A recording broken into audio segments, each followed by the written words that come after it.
Water just might be the next game changer of our time. It's more important that we manage the water resources wisely, make it more of a public policy priority. There are a number of misconceptions. It's, quote, more expensive than the other alternatives, making sure that the infrastructure can sustain the next generation of storms. There are cross-border, transnational disputes. There's really a geopolitical fight going on. $100 million plus for innovations. She led to the patent for the seawater reverse osmosis membrane. The idea was to bring together Arabs and Israelis in a peaceful way to work in science and technology together, solving a common problem, using water, which is this precious natural resource, but also trying to use it as a vehicle for peace and for understanding and for the common good.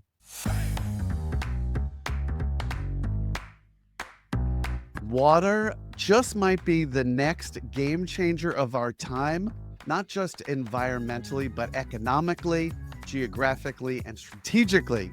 Countries, companies, and leaders understand that water infrastructure are going to shape the next decade. Today's guest has worked for the U.S. government, led major water initiatives in Muscat, Oman, and now serves as a consultant and board member advising companies across water and infrastructure space. He's also the host of the Salty Water podcast, where he interviews global leaders shaping the future of desalination, reuse, and water security. Eric Jankel holds degrees that include an MPA at the Harvard Kennedy School and brings a rare perspective that blends public policy, global project execution, and long-term infrastructure strategy. Today, we're turning the mics around and diving in, yes, it's a water pun, into what he sees coming next. Eric, welcome to Game Changers. Thank you, Jess. It's a pleasure to be here with you. It's a pleasure. I've been enjoying your podcast. We'll talk about that in a little bit. But I want to jump right in. What do you think the biggest misconception people have about water, or we could get more specific, desalination and industry reuse? Well, there are a number of misconceptions, but I would say the biggest one is that it's, quote, more expensive than the other alternatives. And if you really look at it and dive into what it costs to build a surface water reservoir today with all the pipelines and all the land, and if you look at how much it costs to build a new well field and all the treatment plants and the pipelines, desalination is actually can be a more cost-effective alternative. Of course, it has to be a coastal situation where you have access to the seawater. But by and large, I'd say most people think of it as a very expensive solution, and it really isn't that much more expensive. You're talking about reuse. Desalination specifically. Desalination specifically. Reuse is a little less expensive than desalination. And I'd say in the United States, it's been adopted more broadly, especially in Florida, Texas, and California, which are large, water scarce states. And it's used primarily for golf course irrigation, for public parks, sometimes for agriculture. Very little of it is actually used for direct potable reuse, where the reuse water ends up back in the reservoir with the freshwater system. But that is technologically capable. In Singapore, they do it quite comprehensively and quite successfully. And something I learned from your podcast when it comes to reuse is we should probably be doing more of it, and that there's some pushback because it could be religious reasons, or maybe, I guess you tell me, people think like, it sounds gross, but it seems like it should be a bigger part of the whole equation. Yes, and I think we learned that especially in the industrial setting, the cost effectiveness of industrial water reuse is very, very high because such a high percentage of water is used in industry for manufacturing processes and so on. And so there's a big advantage that could be gained just without even having to go to potable reuse for human consumption, just to have industrial reuse for industrial water to be treated and reused in the process would be a big advantage in the United States. Excellent point. And it's probably a fitting start to start by asking you, do you think we take water for granted, Eric? I do. I think we open the tap. We've been conditioned, since the Industrial Revolution to be able to open the tap and water comes out and it goes down the drain and it goes someplace and we don't think about where it goes. but there are huge costs involved in both bringing it, to the tap in a potable fashion, and then being able to successfully and environmentally safely to treat it and discharge it again. And it's not foremost in people's minds. I mean, it's in the pipes under the ground. It's not like a highway or an airport where you see the infrastructure. So there are lots of reasons why we don't really take it for the value it for what it really does. And of course, we can't live without water. We couldn't survive without water to drink and stay hydrated. We couldn't survive without water to wash our clothes and wash our dishes and use in food. And so, it's really a primary source of human health, and we shouldn't take it for granted. For sure. Yeah, the cornerstone of civilization. And I feel like in times when, say, we've had a hurricane and we've lost electricity, we need to not have it for just a couple of days to realize how important any of these things are to our lives. Correct. And of course, we're seeing with climate change more drought cycles and more flood cycles. The frequency and the severity of these storms are increasing, both scales. And so it's more important that we manage the water resources wisely and that we make it more of a public policy priority to do it correctly and put the funds into making sure that the infrastructure can sustain the next generation of storms and so on.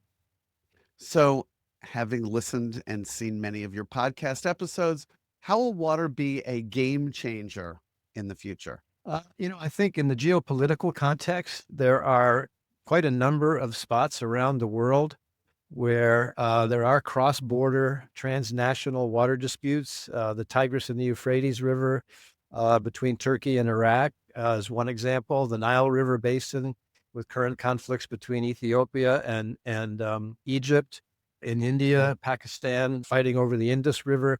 So there's really a geopolitical natural resources fight going on for control of these resources, for these large countries with massive populations that are relying on the water for agriculture.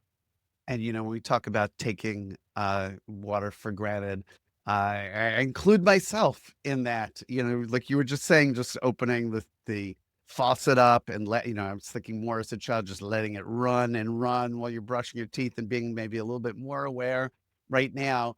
And after meeting you and really hearing all of the stories from these CEOs, from people who are involved at all different levels, talking about what's happening, I just feel a little bit more connected. And there's something big coming up, which is an XPRIZE related to water and water innovation. What can you tell us about it? Yeah, the government of Abu Dhabi, Sheikh Zayed Water Initiative has partnered with the XPRIZE, which has been around for 20 years or so, to offer up $100 million plus for innovations around desalination technology. Of course, the Gulf states, including the UAE and Abu Dhabi, rely almost exclusively on desalinated water for their human consumption and for their economies. And so the idea is that they'll select some finalists who will try to push forward the technology, come up with innovations that will reduce the cost of desalinating seawater. It's quite exciting. I think it'll take a couple more years to get all the way to the end and have the prize awarded, but it's ongoing now, and it's an exciting development in the industry. How far does desalination go back, the technology? Yeah, interesting. There's a new book by my colleague Emilio Gabrielli. It goes back 7,500 years. Aristotle talked about desalination. The Etruscans, the ancient Greeks, the ancient Chinese used somewhat primitive evaporation techniques. But, even Leonardo da Vinci and John F. Kennedy were also concerned about desalinating seawater. Leonardo da Vinci had an invention. John Kennedy sponsored a massive $1 billion plus program in those days to advance desalination technology, which actually led to the patent for the seawater reverse osmosis membrane that's used as the standard technology today for desalinating seawater. So it has a long, productive history, including spanning all of mankind. And really, it's an example of how mankind has adapted to his environment and been on the quest for fresh water for human consumption. Right. And we're at this, and it's interesting too, because we want to jump all the way to the modern times of AI. And what does AI need? All these data centers. What are all these data centers need? water to keep things cool. Correct. And it's just connected to everything. And the idea of this X Prize, I mean, what I learned in some of your episodes is we might be up against the next big innovation. You talk about how far desalination goes back and how important it is now. But people are working on something that might change everything. Yeah, I think there are developments in the membranes themselves. People are talking about salt-specific membranes that will be more efficient in removing and recovering specific salts. People are talking about combining it with new energy sources like cold fusion. I think there's a lot of room as deep sea desalination is one of the hot topics in the industry today. So stand by and we may see some, generational cost improvements in bringing down the cost of desalination even further than it is today. It's interesting stuff. Also interesting, let's talk a little bit about you for a moment. How did you end up in this career in the water sector? And what part are you most proud of? Well, I got involved really through city planning and then large scale project management on the government side. First part of my career was in the government, which took me into water policy and water project implementation, things like the Central Arizona Project, which brings Colorado River water to Phoenix and Tucson when I worked for the government. I would say probably starting up the Middle East Desalination Research Center in Muscat about 25 years ago.